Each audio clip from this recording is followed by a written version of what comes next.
Today we're looking at a pretty big monitor. And when we say big monitor, we mean a really big monitor. Our friends at Innocn were nice enough to sponsor this video to take a look at this 49-inch curved ultra-wide OLED monitor that is probably gonna be the craziest gaming monitor we've ever taken a look at. Shout out again Innocn for sponsoring this video. We're gonna unbox this thing. We're just gonna have some fun gaming on it in our favorite games with an RTX 5080 PC, by the way, to really see, is this big of a monitor worth it for you at home? Let's go ahead and open and find out. The specific model of this monitor is the 49Q1R, which is a 49-inch OLED monitor. It does have an 1800R curvature because it is a curved display, which I would really hope you get a curved display with a monitor this big. You need to be fully immersed in it. It does have really accurate colors, HDR 400 true black support, and with it being an OLED, and we've seen a lot of OLEDs recently, those colors are gonna really pop with this kind of monitor. At the current price point, they're running a sale right now for $799 on Amazon. If you're gonna spend that much money on a monitor, I wanna make sure I have all the bells and whistles.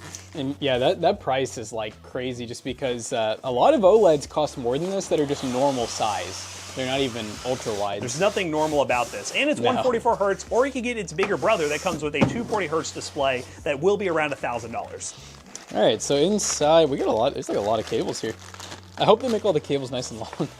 All right, so we got USB Type-C, which I assume can probably be for pass-through or maybe a display type. It could be a display type. Could be. I think it has, yeah, I'll verify that. It might even have the 60-watt Oh yeah, so it has a 90-watt Type-C charging. 90-watt, wow. So MacBooks, you can run off a single cable, and 90 watts will charge that MacBook to 100 easily. They actually give us an HDMI and the DisplayPort and it's a USB-B. I think that's USB-B, which is like a printer type, but that'd probably be for pass-through as well, I assume. Another pass-through option. And then, this one does not use a brick. Nifty. Oh, nice. I always like that. It really is kind of the budget monitors that don't use those, but I really want to see what this stand is like. It's so large. That's a nice stand. That's pretty solid. Obviously, it probably needs to be. I would think this is VESA mountable as well, which would be another option you could do on your setup, but how heavy? It's lighter than it looks. I mean, it's heavy, but I feel like we've gotten some 32-inch monitors that weigh more than this. All right, so I guess we can just go ahead and attach this stand. Yeah, let's get this set up. It's upside down right now. I just love how big the base is. Like, it is huge. That's quite big. So there's all the ports on the back. So it looks like we do have two USB 3 ports with the pass-through. So Ethernet? And Ethernet, which, how does that work? Matt's reading. Guys, we don't normally do this. I don't know what else it could be then besides like an antenna, like a Wi-Fi repeater. Well, you know what, McAllister? Leave space here for potentially, if we get feedback from them, to, you know, add what it actually does. Because I'm kind of confused, I'll be honest. Yep. So before we attach this stand, we'll show you guys too. It is VESA mountable. I think that's 100 by 100, if I'm not mistaken. Go toolless with this. You ready? Dude. I'm gonna hold the monitor up because I don't want to push down super hard. We do got the bend. I'm sure it's strong. That's a huge. Yeah, this thing is huge. There we go. All right, you ready to flip? Oh, this is terrifying, actually. Whew, dude, this thing's so big. It is kind of like wobbly in the stand, but yeah. I mean, no, it's actually fairly sturdy. Like, it doesn't feel like it's gonna break off or anything. No, it's not bad. Does it have tilt too? It does. I want to know who is running, because I don't think you can get it high enough to do that, but who's running that on tilt? That'd be insane. Yeah, portrait mode. Twitch chat would look crazy. These, I will say, the legs are absolutely the longest legs I've ever seen. You sure about that? You sure about that? But they don't really come out too far past the monitor. You want to worry about this not having enough support. Now, how does this come off?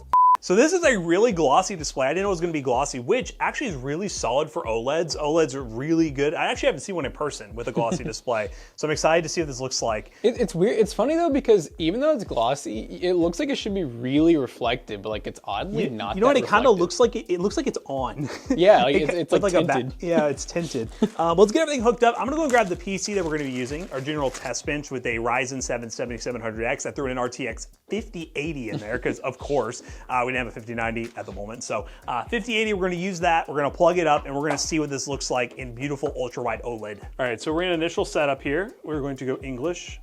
Oh, that's why. It was taking forever. Windows freaking update. Dude, isn't it crazy though how the monitor, so a normal monitor, when you have a black screen like this, you're gonna get kind of like a grayish background. Actually like this, Jonah, if you wanna show them that.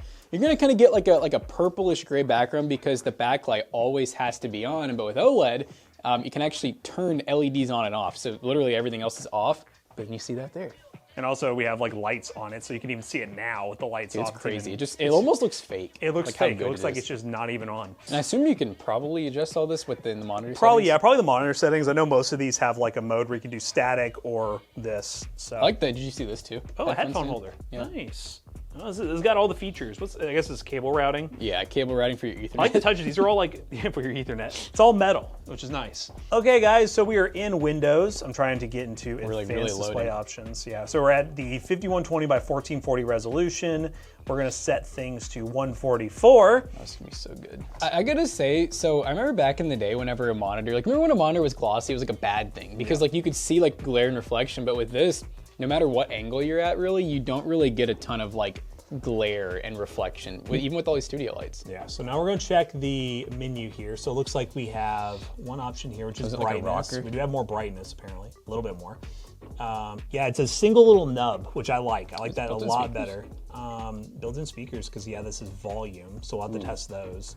Let's go up here. That's power. You said go up, I was like, oh. That's how you turn it off. I should probably hit the home button. I like how simple the start of the menu is. It doesn't pull you straight in. All right, so we're currently under the standard mode. We have sRGB, Adobe mode. Let's just see what these look like. So sRGB, that'll make a difference. Adobe mode, so this should be the Adobe Color Space, DCI-P3 mode. It's set to a warm color mode right now. We'll just keep it on standard. Is dynamic brightness, is that the one where it changes like automatically? I'm wondering, because I just noticed that when I was, let's see, what's dynamic brightness? Some of these fancy ones can. Elaboration. Standard, expert, elaboration. You gotta do expert. That doesn't look great, I'll be honest with you. So we'll go down, so we already did all that. Let's go, okay, home. Picture settings, so brightness is full. Brightness mode is on normal. Is there a highlight mode?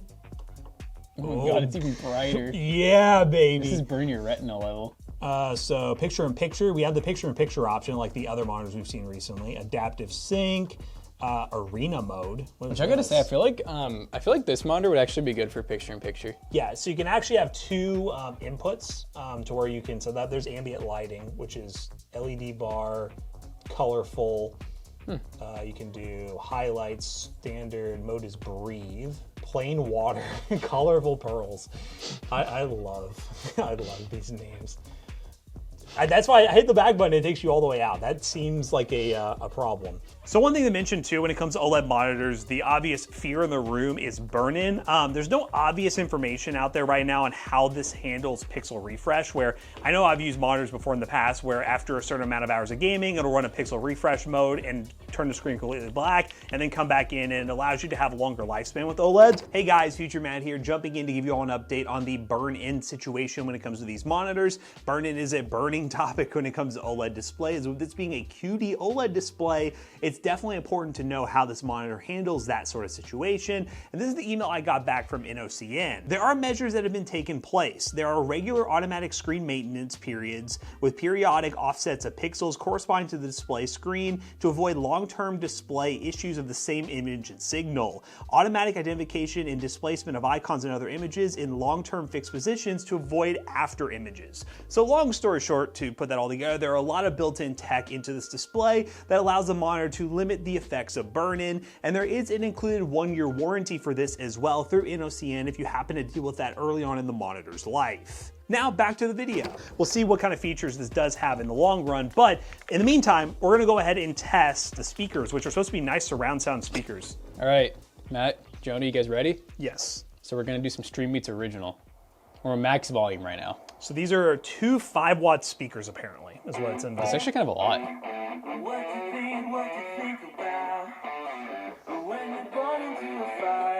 It's not horrible for built-in speakers. No. I think it's the loudest built-in monitor speakers I've ever heard. This is an interesting. This is an interesting music video. Yeah. Yeah, no, the speakers sound pretty solid. Again, like if you're just not having to get speakers just for general listening, I mean, most of you probably use headphones for gaming anyways, you should be at least, but as long as you have those speakers built in for the times you don't want to use your headphones, I mean, those are more than acceptable. So what we're gonna go ahead and do is we're gonna play some games on this thing, obviously. We wanna show you guys what it's like to be immersed in this gaming experience with an RTX 5080. We're gonna play some of our favorite games and give you all some opinions while gaming on this display, because it's looking pretty solid so far. I'm excited. All right, guys, we're testing out some Forza 5. And yeah, this is just It's bonkers, dude. It's So insane looking. I'm going the wrong way, apparently. Yeah, obviously with this kind of resolution, we're going to try to find some specific games that do support it. 32:9 is kind of not fully supported in a lot of games yet. We're going to do Marvel Rivals, but that's a game that's only limited to 21:9 for whatever reason. And it did take a while for games to catch up to 21:9. So we might be in that like awkward phase where it will be a bit before something this massive is supported on a wide range of games. Woo. I mean, just OLED already looks obviously, you know, like the best panel type you can get. But having it ultra wide on top of being OLED and high refresh rate is just crazy looking. And the speakers, like honestly, I wouldn't even buy a separate set of speakers. Why do you hit me? Oh God! Oh God! We're going off-roading. C8 Corvette off-roading edition. We're good. We're good. We can recover. We can. That was the most immersive crash I've ever seen. We can recover. Obviously now the challenge of just finding more games where we can use the full real estate of the monitor, but even then, the ultra-wides do work fine for just general gaming as well. You just got to make sure that you expect to have some black bars. Next game. All right, guys, we are in Ghost of Tsushima, and this is a game that supports 32:9 perfectly. As you can see right here, we'll go to the settings real quick. We're currently running at 5120 by 1440, running max settings, very high, and no upscaling. So this is native. You're gonna need a beefy GPU to do this. I mean, we're getting about 120 FPS, which is below our refresh rate a little bit, but in a game like this, honestly, getting 100 plus FPS adds a little bit of smoothness to it, but I would be happy with this game at 60 FPS also. So, I mean, just getting a little bit faster responsive times would be pretty nice, but this is a game that I would definitely recommend for a monitor like this, just to have that true immersion where you can play a single player story, and honestly the speakers, I would even run the speakers because they sound pretty dang good. Look at this, I have someone to do a standoff with. Here we go. Come here. Will I get him? Hoyo! Messed up.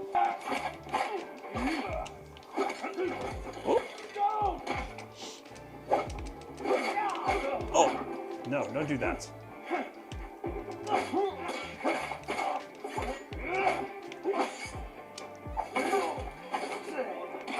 Don't arrow me. Ah, you.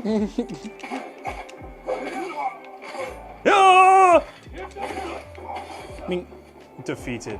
And now we're in a little bit of a night scene. This is where the OLED's really gonna shine, because with a traditional display, some of the true blacks that you would see would definitely be kind of muddled, but you can see in the spots where it is really true black into that forest, like it looks really cool. It kind of gives you that immersion of like, that's a creepy area I don't want to go into, I'll be honest with you.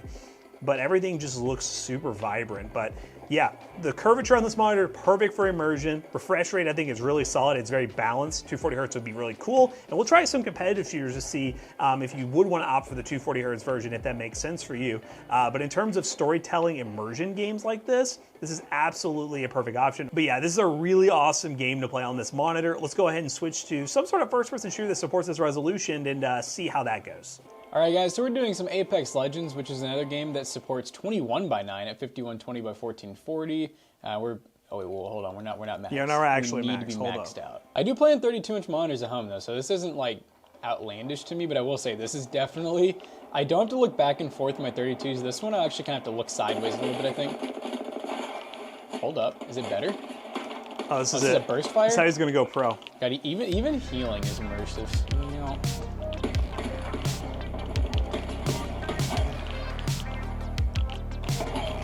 I can feel it. See, I can feel it. Just feel it now. Nobody come in here. Oh, where are you going?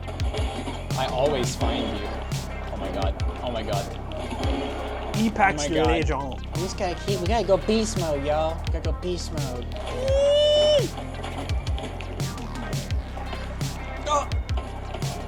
What is happening with my shotgun aim right now?